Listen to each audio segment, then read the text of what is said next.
Hi, I'm Jennifer. Welcome to Orton Gillingham Coaching. Today we are going to talk about the Consonant LE syllable type in Revloc, represented by the letter L.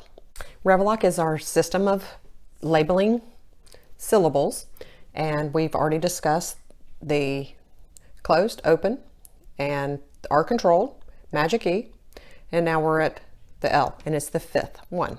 The consonant LE pattern is a consonant with an LE in words like cuddle and title, and it's always found at the end of words. By the time you're teaching consonant LE, your students will have already been taught open, close, magic E, R-controlled syllables and vowel pattern types. You'll have started with vowel, consonant, consonant, vowel, VCCV syllable division. You will have even taught VCV syllable division. So by now your students should have a great grasp on what the definition of a syllable and be familiar with dividing words as well.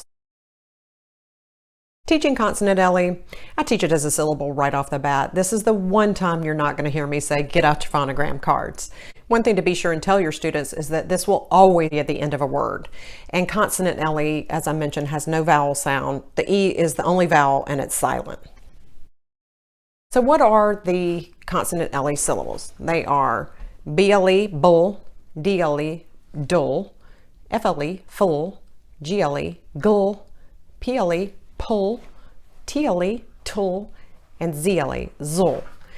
CLE, as in circle, it is more advanced. So you might want to save it for a little bit after your students get the KLE. I enjoy teaching consonant LE syllables because we get to say, when you see consonant LE, go to the end and count back 3, and then they count back and divide.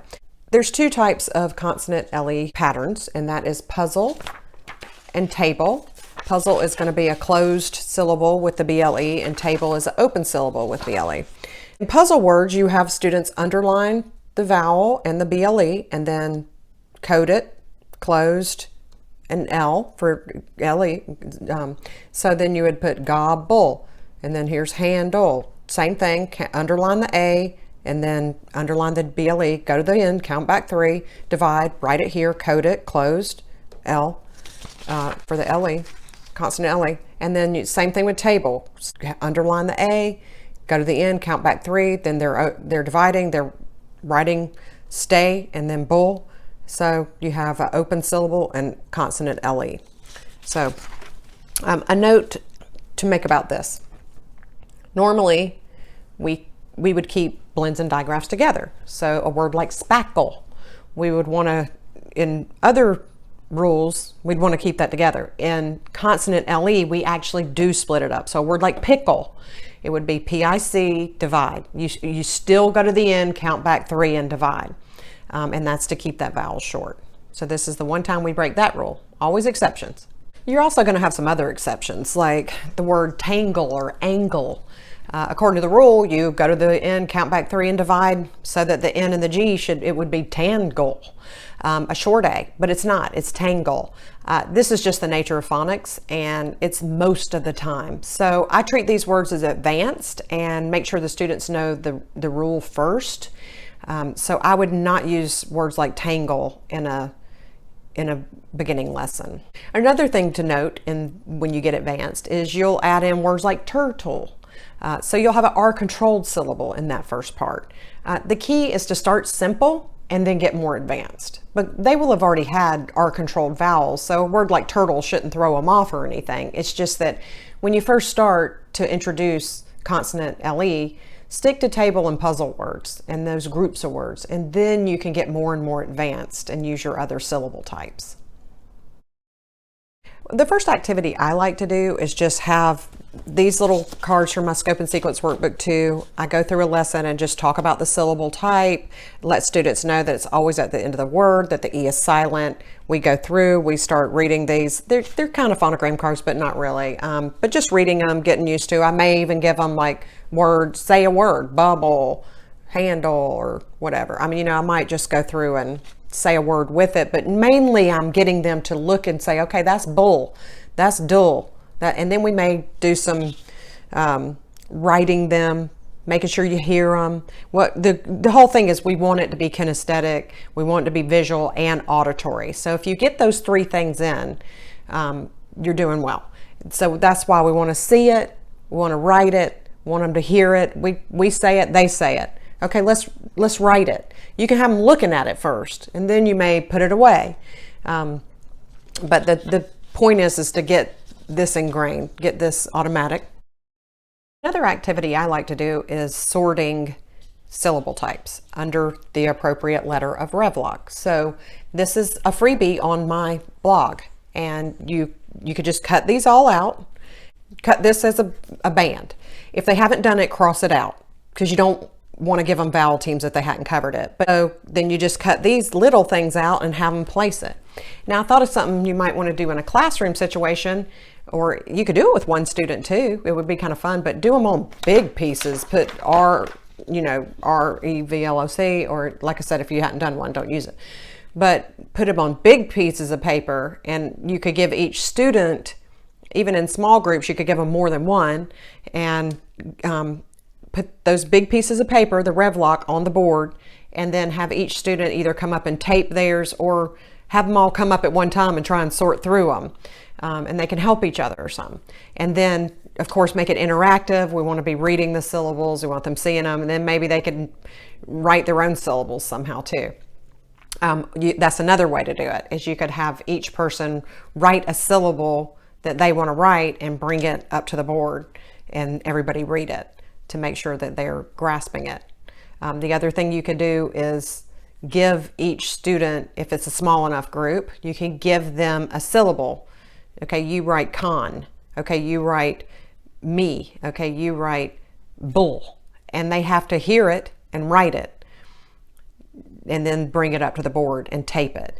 But you do have to make sure they did it correctly before they tape it and everybody reads it incorrectly. So that might not be the best idea. But it is, you can get a little creative with these, that it's interactive and it's kind of fun. And they're learning their syllable types, and they're having a good time while they're doing it, playing a game.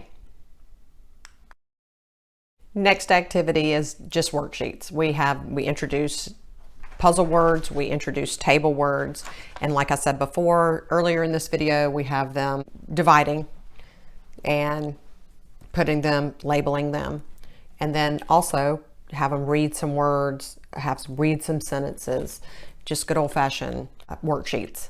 But interactive is best. If you can do it with them, great. Or if you send it home with them, when they come back, be sure to go through each word, make sure and they did it correctly, but also discuss it with them, especially if they did not do something correctly or they did not hear something correctly. And then you should also probably start some dictation when appropriate. The next activity is you do want to use some nonsense words to make sure that students are grasping the concept. Treat them just like you would real words, but have them just divide them and read them, but they're not real words. For example, zazzle, plazzle, pladle. Next activity is we want to practice dividing words, because it not only gives them, the students, the tools for dividing, it helps them to be familiar with the words. We want to have memory retention. Giving kids words in groups of words and having them divide them, is you use the rule, but you also given them groups of words to retain information. So it's both great for the present of learning the division rule, and it's great for the future for seeing words in groups. Another activity you could do is give students 2 words and ask them to circle the real word. For example, is the word gaggle or gaggle? Is it bibble or Bible? Is it fizzle or fizzle? Maple or maple? So it encourages them to understand the real word and see the difference in the spelling incorrectly and correctly. But that is another exercise that I've seen. As a final word, a student now has 5 syllable types to compare to one another. Closed, magic E, open, are controlled, and now your consonant LE. They've been dividing vowel, consonant, consonant, vowel words, VCCV words, and vowel, consonant, vowel, VCV words. They know much more by the time they're seeing this consonant LE pattern. And while it is a little weird to tell them that it's a syllable type with no vowel sound, once they grasp it, it's consonant LE, count back 3 and divide. It's kind of fun. So hopefully you will have a pretty easy time teaching your students this one. Thank you for joining me today. I hope you will like and subscribe and visit ogforall.com, my blog, and please visit the workbook store while you're there. I hope you have a great day.